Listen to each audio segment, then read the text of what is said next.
Welcome to the FBA Lifestyle Podcast. All right, and we're on. So today we have a special guest, Andy Church, founder and CEO of Insight Quality. It is a US-based sourcing company, Dallas, Texas area. Texas represent, stand up. So basically, if you are a physical product seller, if you're an FBA person, you know about quality control. When you're sourcing from China or wherever it may be, it's a huge part of doing the physical product business, is making sure your products are good, making sure the production process, everything is good.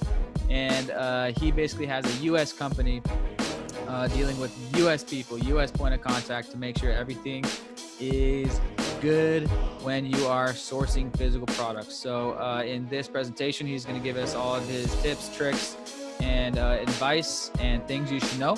And when it comes to quality control for your Amazon FBA business. So I'll hand it over to Andy, and he'll take it from here. Great. Thank you, Riley and Lorenzo, for inviting me to speak about quality. I'll give you a little background about my experience in history. I moved to China in 2002 with the U.S. testing lab and quality assurance service provider. We conducted inspections and factory audits and had several labs in Asia. And I moved over on a 2-year assignment that turned into 8 years with that company, and then a couple other 4 years managing another service provider after STR went public and then got bought out by Underwriters Laboratory. 6 years ago in March, I started Insight Quality Services, focusing initially on inspections and audits for companies who did not have their own presence in Asia. Over the last 6 years, we've grown to have a presence in 10, soon to be 11 countries, and working primarily with companies who are manufacturing private brand retail product. But we also work with e-commerce sellers. In our customers base ranges from companies who are importing $50,000 a year or less in sales to working with several billion-dollar retailers. I love working with like-minded entrepreneurs and sharing my knowledge in what I've gained over the years in quality and sourcing. So I'm going to start with, what is quality control? A lot of times people ask us, what is the difference between QC and QA? Well, QC, simply put, is ensuring that the product you receive is what you ordered.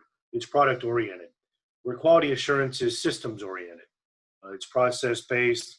So when you are looking at a factory that you're contemplating placing an order with or doing some due diligence, you would want to ask the factory what their QA process is, ensuring that they have systems in place to manage the quality of their product, so you can have a high level of confidence that the factory is doing their own QC.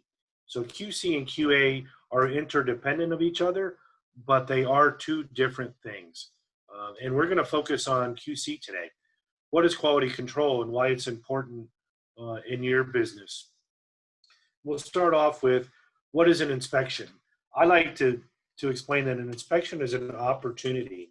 It's an opportunity to ensure that not only what you receive or what your client receives, because you may not physically receive the goods through a distribution center, but to ship them on direct to Amazon FBA or another e-commerce, selling on another e-commerce platform.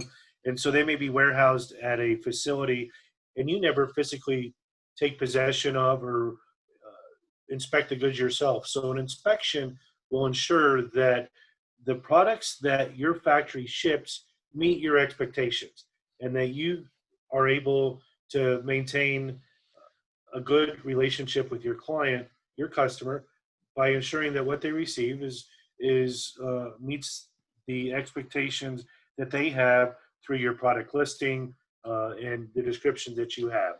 So an inspection is one measure to ensure that. And there's several different types. I'm going to focus on 3 most common today. The first is a top of production.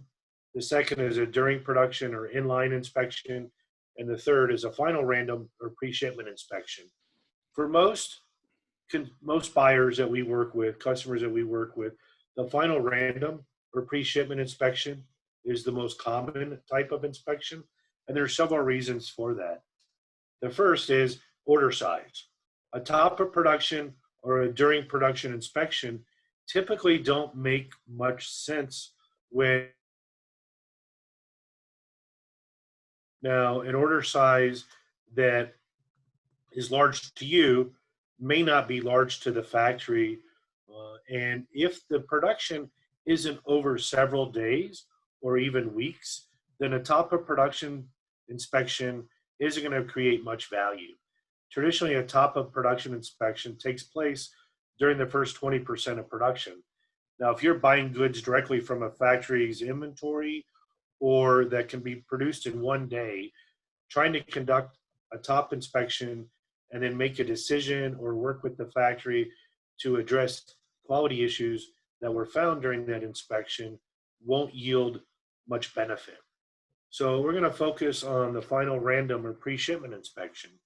Traditionally, a pre-shipment inspection will take place when there are 100% of the goods produced and at least 80% packed.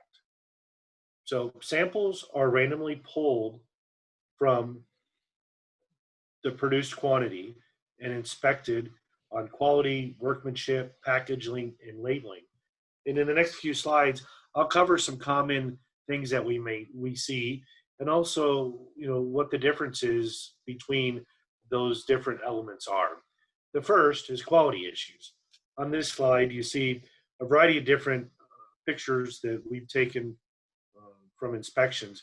The picture on the left is hard to tell that this is a plastic raft that I believe was a floating beer pong table, but the factory had actually taped a hole with gray tape and then repackaged the item. So when we unpackaged this, we saw that there was gray tape, and Yep. obviously that is not. That's a no-no. That's a no-no for sure. I mean, it's one thing to have a hole, but then the factory trying to fix that hole and then ship it is even a bigger no. Yeah, just trying to cover it up, literally. Yeah, literally, rather than just short ship or something like that. The middle photo in the top is a picture frame that was chipped. It was a wood laminate frame. Again, a no-no. I mean, we don't want to ship an item that is defective at all. And then the bottom piece was a fancy garlic press, I think, and then a tarnished ring. The picture on the right is actually one of our inspectors trying on, or one of the factory's workers trying on a shirt where the sleeves were very short. It was almost a short sleeve, but it had cuffs. So, oopsies. Yeah, I mean, it's that shirt certainly wouldn't fit me, but nobody wants to have a cuff at their elbow. So these are all very different quality issues, but representative of the kind of things that we see. And it also is important to understand that the shirt, could have been made to a specification. And so it's also important that, measurements are verified, because that is definitely, I would guess, probably should have been like a 33-inch sleeve length, definitely not 33 inches. Fashion jewelry, it's very common that tarnishing takes place, and we can, at the time of inspection, do some testing. In this case, we can test with a chemical to accelerate tarnishing, to make sure that if you're selling something that has a short shelf life, that you want to make sure that the end customer doesn't receive a tarnished piece of jewelry. But that also applies toward bath items, anything that could be exposed to high levels of humidity.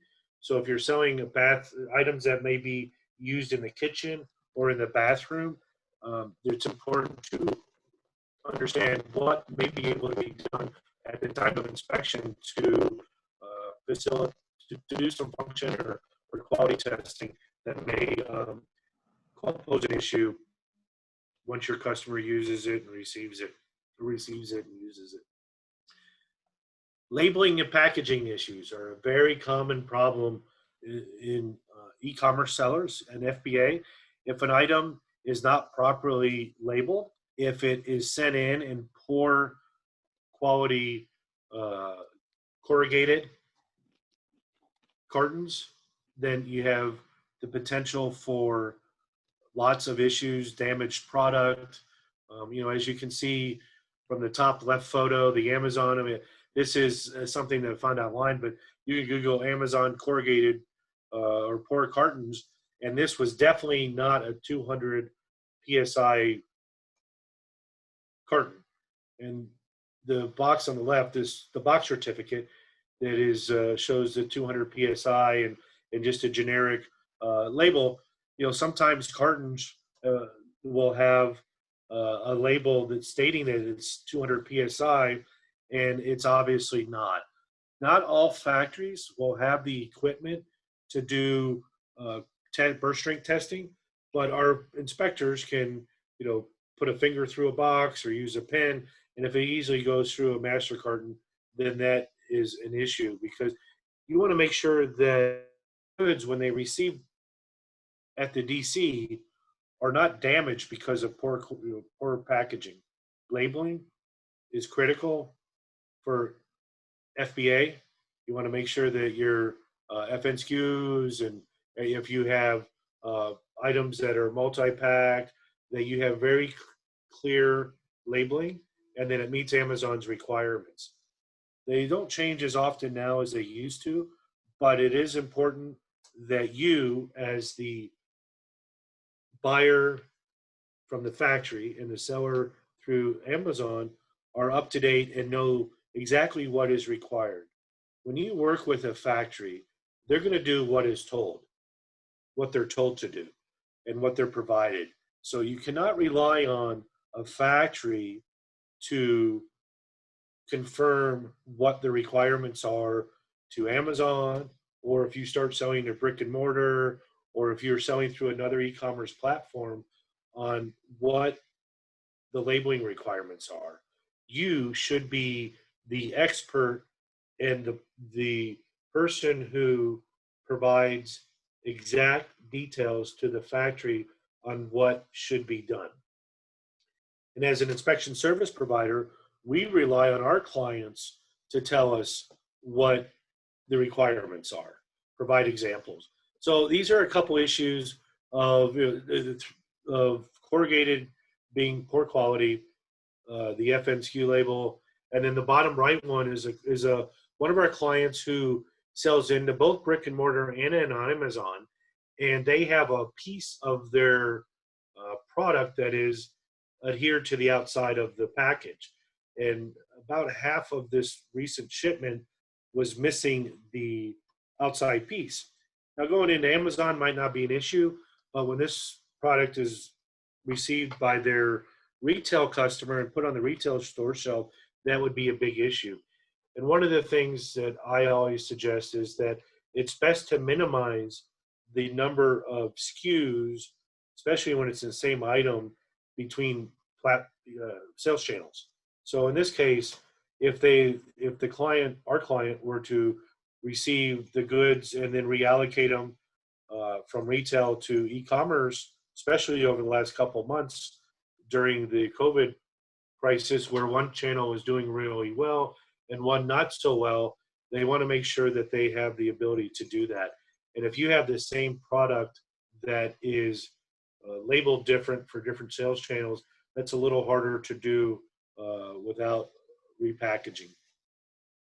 Yeah, I've had my when the supplier they put the wrong FBA sticker on the wrong SKU, like the color or size is messed up, and they messed that up. Oh man, ho, biggest headache ever. So yeah, Problems, because Amazon's going to charge you to relabel that, and there goes your margin. Yeah. So another part of an inspection is looking at functionality, real life use, and also components. So the top left photo is a box that is actually the pieces for the bottom right, which is a gazebo type pavilion awning that we assembled, making sure that all the pieces are there.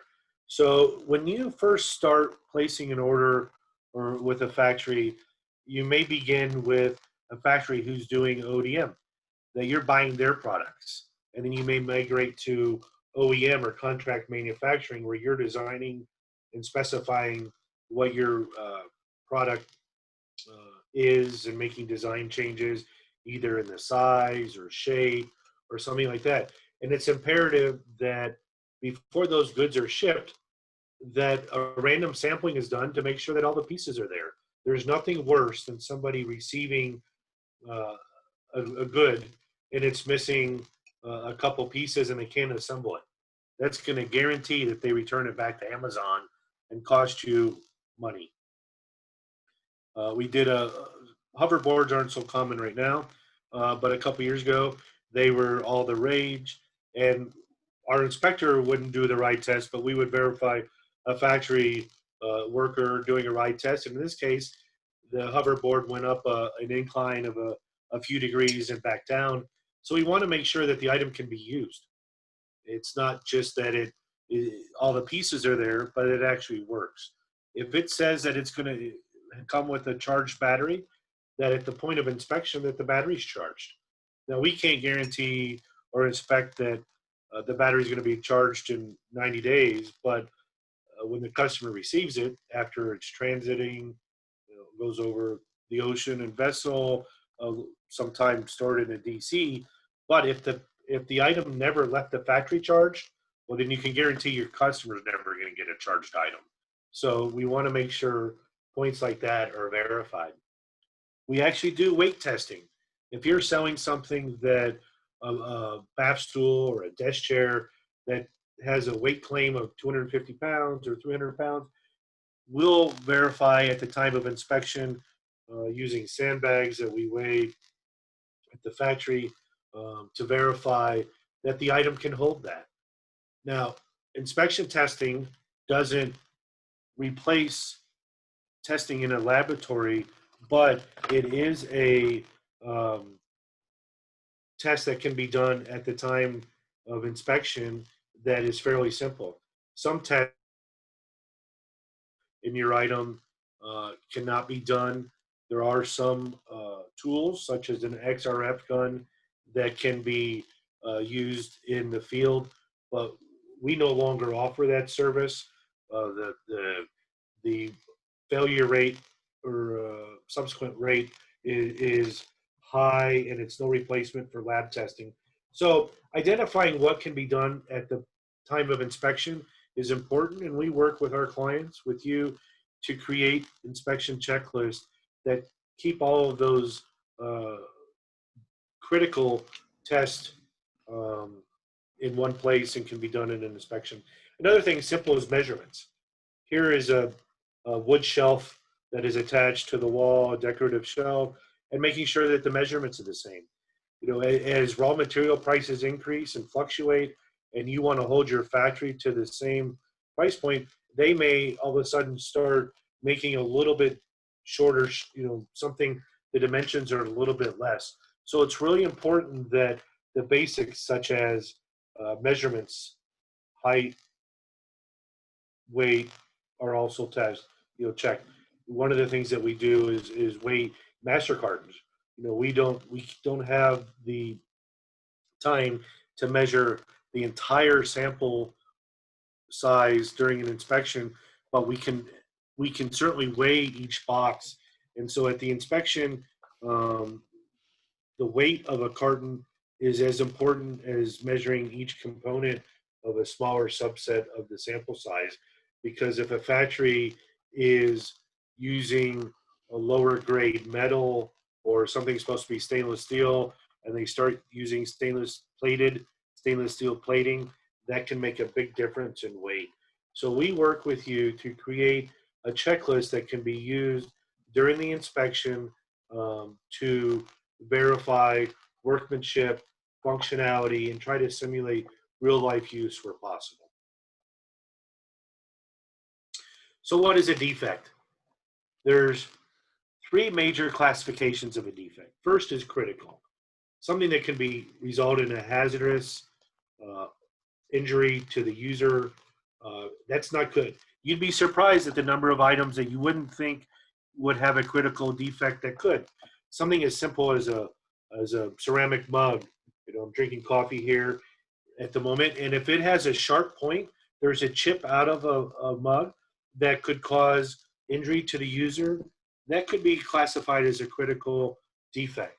If there is a human hair, blood, which happens, workers get injured in the factory, those can result in a critical defect.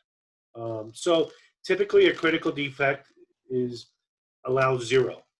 One critical defect would yield.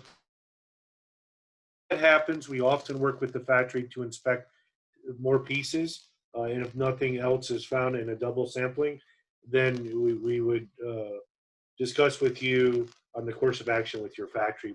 But it's important to note that there's 3 categories: critical, major, and minor, and the next 2 that we'll discuss are major and minor. On an e-commerce platform, selling on Amazon, typically a major defect would be one where your customer is going to return the good. It doesn't work. It's not functional. It's not saleable. There's obviously visual defects. In a retail setting, we typically define a major defect as one that would keep the person from buying the unit. They would push it aside on the shelf and take the one behind. On e-commerce, on Amazon, it's one that would result in the buyer, the end customer, returning it. A minor defect is one that is unlikely to affect the use of the good, but it deviates from the specification. Oops, turn my phone down. Simply put, a minor defect won't keep somebody from using it, but it doesn't match the specification. A minor scratch, something that's dirty when received, a rip in the packaging.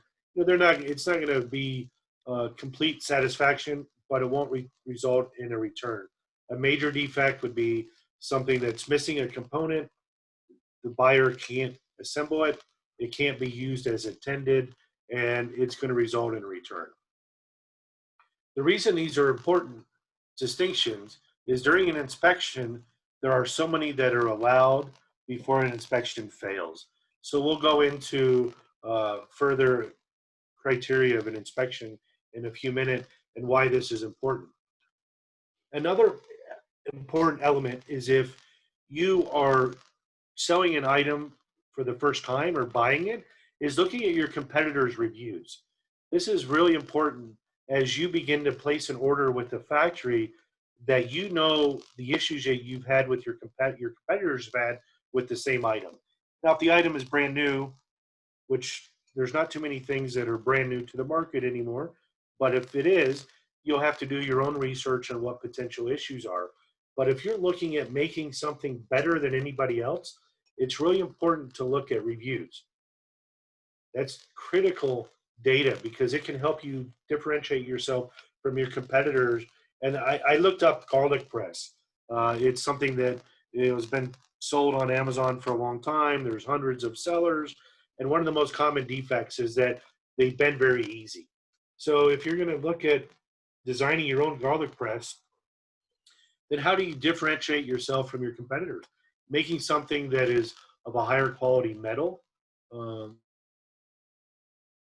break is easy, something like that. Yeah. And so as you look at differentiating yourself from your competitors, no matter what the product, I'd really encourage you to do research, use the product, prototype yourself, look at reviews so you can incorporate changes in your design. Yep. There you go, guys. Product research and development tips right there. Major keys. Definitely. You want to differentiate yourself. And quality is a big part of that. It's not the only piece, but that's what I'm focused on is the quality. I'm not a marketing guy. I'll let Riley have somebody else come on and talk about marketing, but these are things that make a huge difference. So when we look at inspection checklist, I've talked about defects and what's important, what's not. Quality is a big part of it. Labeling is another big part. It's important that you create an inspection checklist. And you should be the expert in your product. Working with companies like my own Insight, we know a wide variety of products. We are not an expert in everything. My team, I certainly am not an expert in everything. I know quality processes in and out. I know the basics of a lot of different things. And I believe in the Pareto rule, which is more commonly referred to as 80-20. 80% of uh, anything, be it a piece of jewelry, a piece of furniture, the garlic press, is going to be the same. It's the 20%, the differentiation and inspection checklist. And you should be the expert in your product. And so you can work with your service provider, hopefully it'd be us at Insight, to create a checklist that is detailed enough that you share with your factory. You should include it in your purchase order. So they know, the factory knows at the very beginning and the outset what you will be looking for when you inspect, well, when you engage somebody to inspect goods at their factory before they ship. So this is an example of a couple components. We'll offer, provided to Riley and Lorenzo, a draft inspection checklist that we'll provide to you that you can customize. But you should be very detailed. Shipping marks, what's acceptable, what's not, what would be classified as a major and minor. You can have a scratch that is both a major and minor, but depending on its length, would be classified one way or the other. So if a, It's also, sorry. Sorry, one question, Andy. So for example, let's say you're doing whatever product, and the person comes to you, you would help them with deciding what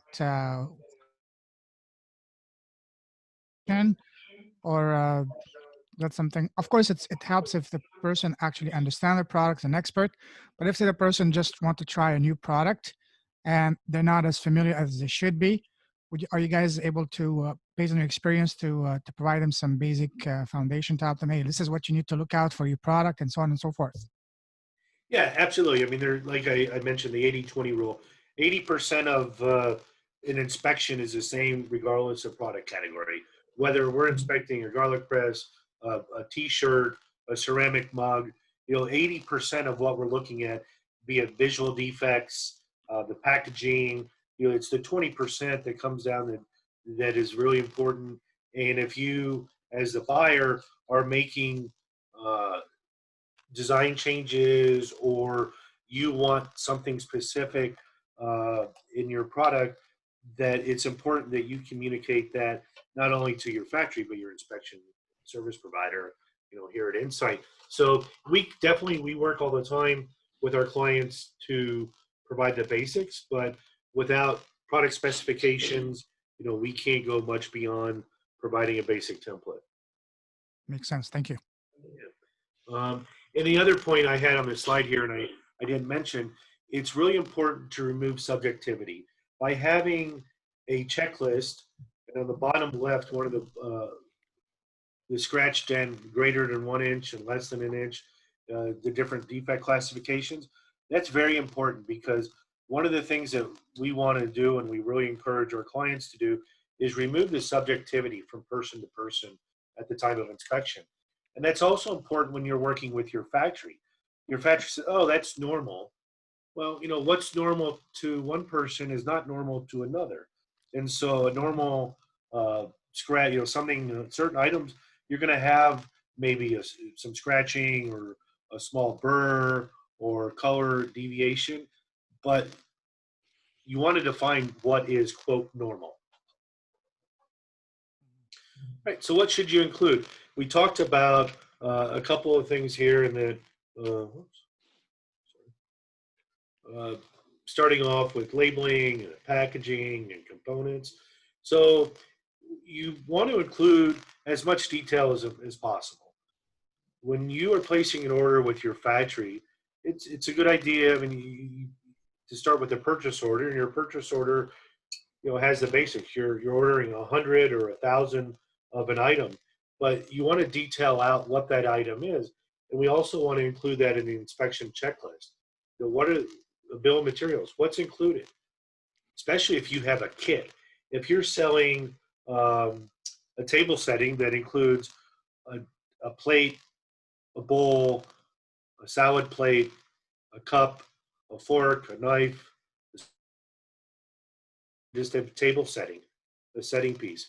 So, what are the different components? What's the workmanship? Do you define workmanship at all? I mean, it just, is it supposed to be grade A quality, middle grade? It's important to, when I mentioned the scratches and stuff, some items have inherent, um, markings, and what are you willing to accept? The measurements. A size small in one country is different than another country, but also among brands. So when we receive an inspection request to verify sizing, and oftentimes an order of apparel is like the bell curve. You have less smalls, more mediums, even more larges, and then it goes back down, less extra large, and even yet lesser quantity of double X. But each of those sizes can be different based on the buyer or based on factories. So it's important that you provide measurements. Just a large cup, well, to one person, a large cup may have 12 ounces and another be 30 ounces. So it's very important that you detail out measurements. Color, orange. It's best if possible to use Pantone color schemes. We have in our inspectors have Pantone color books. Your factory should have one. But if you're just saying orange, it's important to understand that there are different shades of colors, and especially if you are ordering and keeping inventory at Amazon, and it's mixing, it's not always first in, first out. So one of the things that we see quite often, both in retail and in e-commerce, is that shipments get mixed, and if the same buyer orders a shirt in small and in XL, one for the wife and one for the husband, and they're different shades of orange, and they wanted to match, that's not going to be good. Now you're going to get 2 returns. Is their logo? Making sure that we have, as the inspection service provider, copies of your logo so we can see to make sure that it matches. Packaging, approval samples. It's important that if you have an approval sample process, that that be shared with the inspection company so it can be used at the time of the inspection to make sure that it matches. Now, inspections can be done without an approval sample, but it's always good, if possible, to have an approval sample. Something else that should be done at the inspection is drop test, carton measurements. If you're shipping your item in a master carton to your end user, some things are just, you may have 100 of something in a master carton or 10 of something in a master carton, and when it gets to Amazon, they break that down. And other times, your item, if you were selling a stool, for instance, that is broken down and it's assembled by the end user, that the carton that Amazon receives is also what's shipped. And sometimes, they use third-party freight companies like FedEx or UPS, besides their own Amazon deliveries, deliver people for items to be sent to the customer. It's important that drop testing be done. You want to make sure that if a master carton is dropped, that not everything in the box in that master carton is broken. So it's very common. There's standards called ISTA, which is the Transit Association standards that can be done, and this is the most common drop test where it's dropped on every face. So, this is something you need to decide with your factory at the time you place the order if you're going to include a drop test or not, because that can impact your packaging cost, and also understand at the time of inspection that you may have broken or damaged goods. So these are all important things to discuss at the very outset when you place an order with your factory. So regulatory compliance.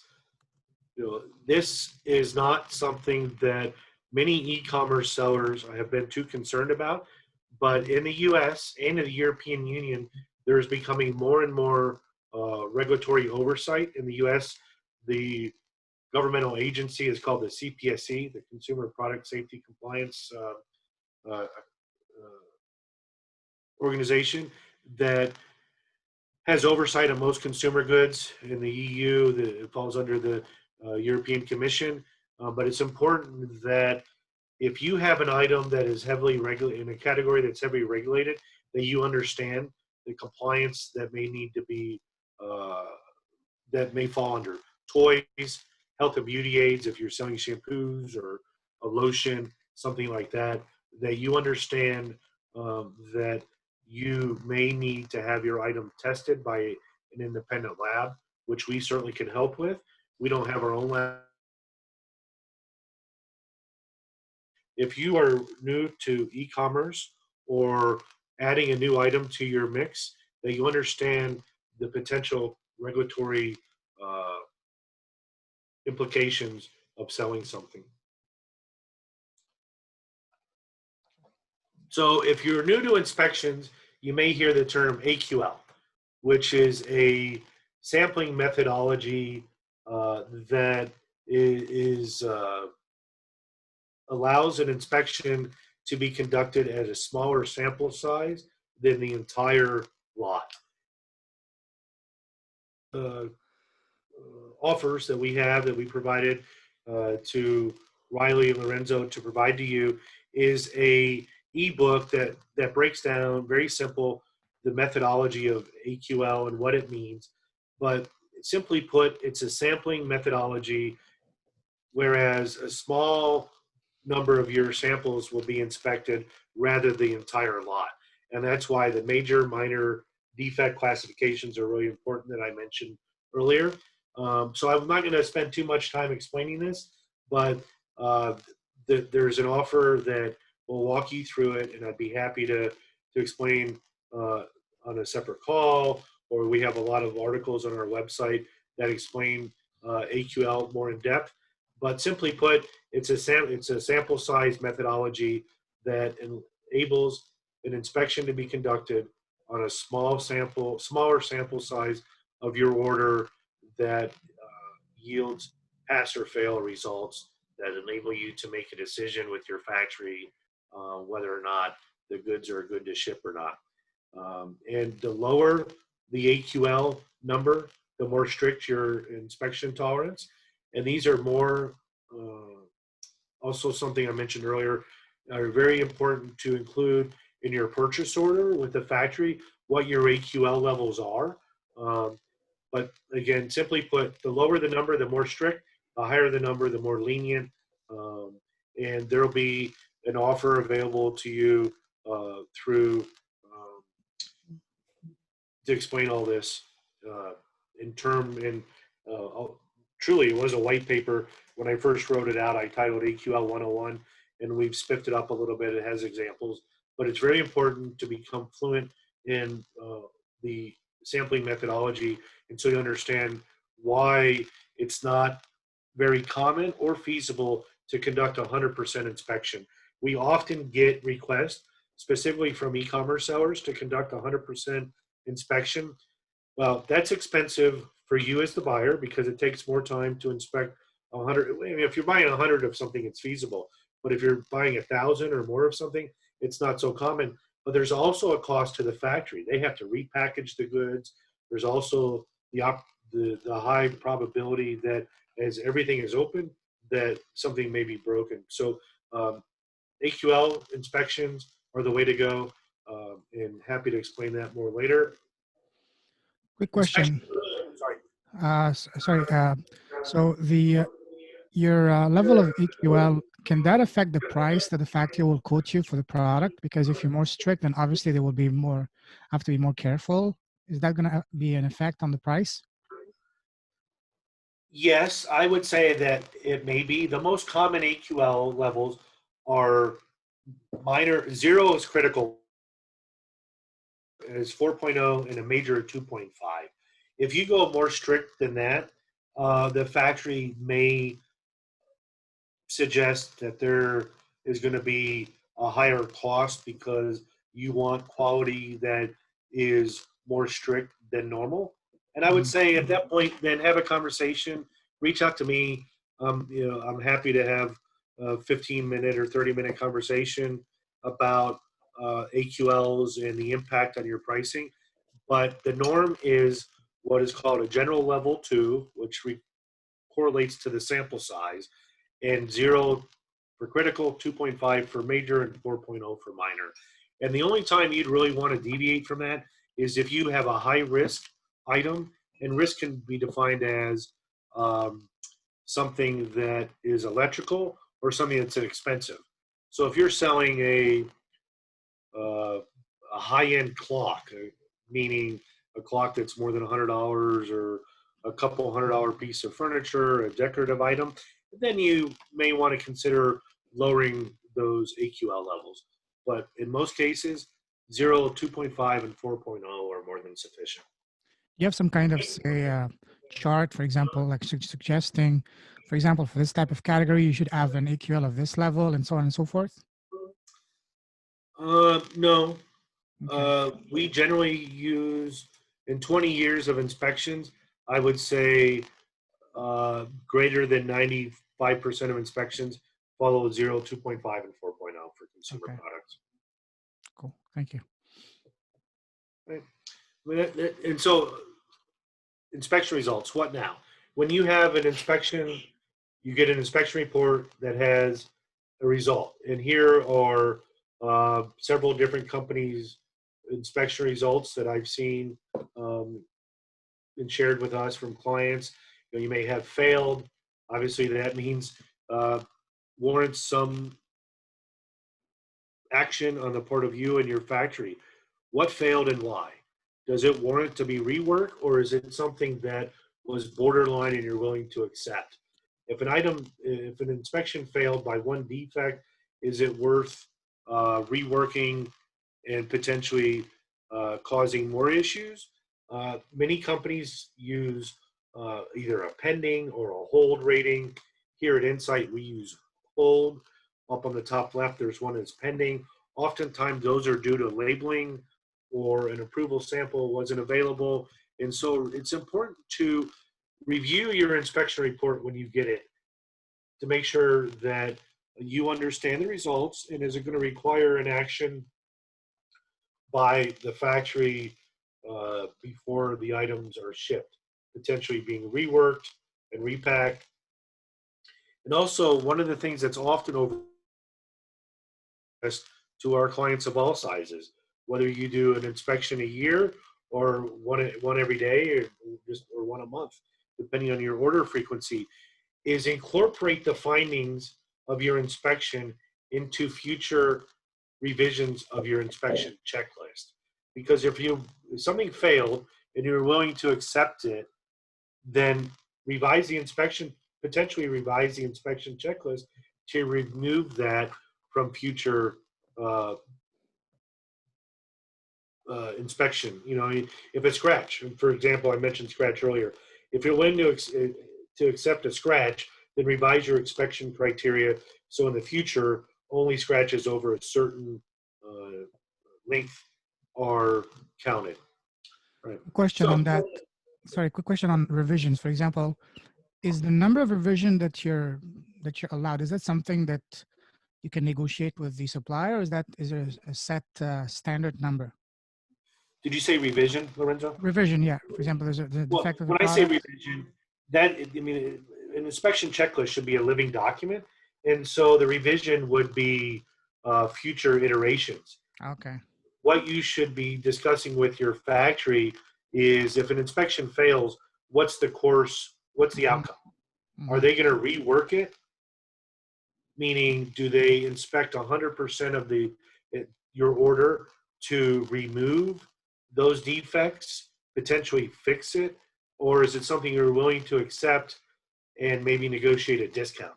So if your inspection fails for a high level of minors, and earlier I mentioned a minor is something that doesn't cause the consumer to return it, but it doesn't match your specification exactly. Well, then, are you willing to potentially get a few negative reviews on Amazon, and you negotiate a better price from your factory, or do you only want perfect goods? That's something we can't answer for Hmm. you as a service provider. We can have a discussion with you on the pros and cons of accepting something, but the ultimate decision on whether to accept an order because it was failed or placed on hold is up to the buyer. So I guess that would be part of the initial negotiation directly with the factory to say, guys, if there's more than one revision or one iteration needed in the product, then that's something that we need to reassess at that time. I think that's a proper way, right? Exactly.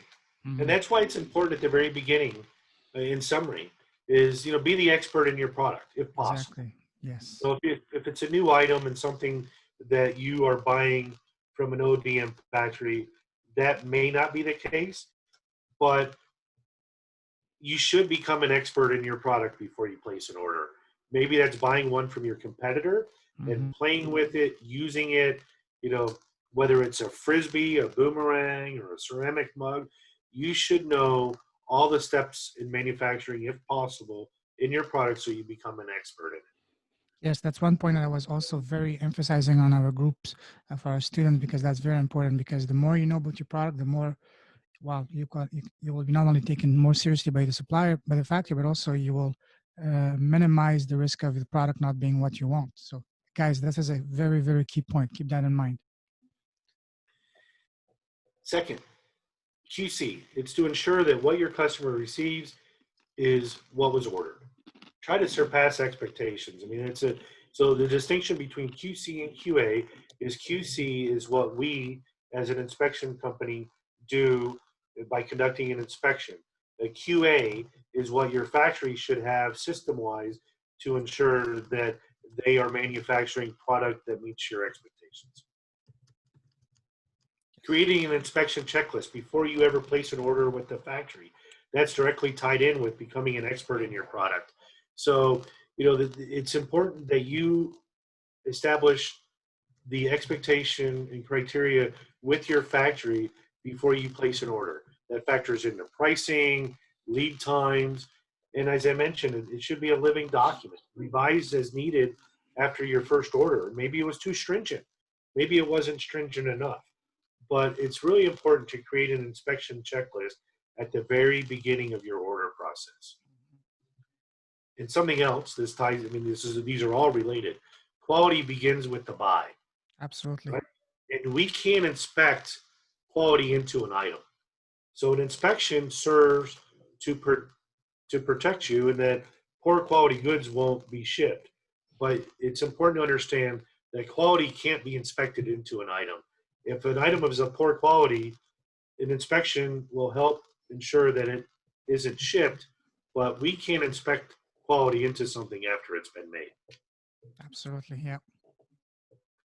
All right. Well, as a two final slides, special offer that we discussed with Riley and Lorenzo is that we would provide an inspection checklist template. It's one that we created specifically for bikes, and we highlighted the items that were product specific that can be uh, removed, but it shows for a particular item some of the points that we added. And as I mentioned earlier, 80% of what is done in inspection is the same across product categories, and it's a 20% that is product specific. The second Mhm. item that will be provided to you is a white paper ebook that we created, which explains in depth sampling inspections, which are called AQL 101. And one of the other things that we offer to e-commerce sellers is 50% off our China inspections of our standard rate, which our standard rate in China is $350 US an inspection. So that would be $175 for an inspection. And most Southeast Asian countries, the price is also the same, $350, and our price is a little higher in Taiwan and in South Korea. But any other country, 25% off our standard rate. I have two requests. One, you don't publish our prices anywhere. And second, you would email me after you request an inspection, so our bookkeeper, our finance person, can invoice accordingly. And the reason I do this, somebody's asked me why we offer this, is because I believe in paying it forward. I have a servant leadership and mentality. I've had a great set of mentors and people that have helped me in my career before I started Insight. And I believe in paying it forward. And many times e-commerce sellers don't do inspections or have quality discussions with whether it be me or my competitors because it costs too much. Well, not conducting inspections or doing proper quality and due diligence is going to be much more costly to you than doing inspections. So again, that's the reason why I do it. And my only request is that you don't publish our pricing or this offer anywhere online. Fair enough. That's understood. Thank you very much. These are absolutely amazing. Just one question. That offer, is this on the first order, or is this available for ongoing? No, that would be ongoing, any ongoing inspections. If you sign up, as people sign up for our newsletter or one of our offers online, they get a coupon for their first inspection only. But for through your program, this is something that we would offer ongoing. Thank you very much. That's very Awesome. generous of you, Andy. Thank you. Sounds good. Thanks for the hookup. And yeah, I've been doing e-commerce for 5 years, and I learned a lot from that right there. A lot of that stuff I did not know about. I told you that Andy is going to be a appreciate it. wealth of knowledge for sure. Yeah. Thank you, Andy. Yeah. So I guess any other questions? Tino's on here, Abe's on here before we wrap it up. Yes, hi. Hi, Andy. Just wanted to ask about, so for example, you find out there's like some major defects with the product, and we already paid up like 30% as most companies ask for, and they can't work it out. They can't change anything. We don't want to work with them anymore. So can they like say, oh, you need to pay us the rest of the money, or can we ask them for money back that we already paid for them? So if I understand your question is, if an inspection fails because there was a high level number of defects, and what's your options then, right? I mean, you pay 30% down, and there's a couple choices. One, the factory can rework the goods to your expectations, or you can cancel your order. The risk of canceling your order is that you lose your deposit. That's a negotiation between you and your factory on what the cancellation terms are. Oftentimes that should be, I would suggest, outlined in your purchase order.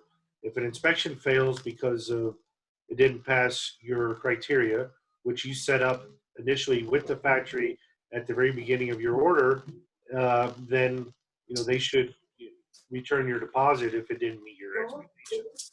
If you didn't outline that criteria at the very beginning, that's going to be tough to get a refund. Oftentimes, you have to weigh if the product is sellable but didn't meet your criteria exactly.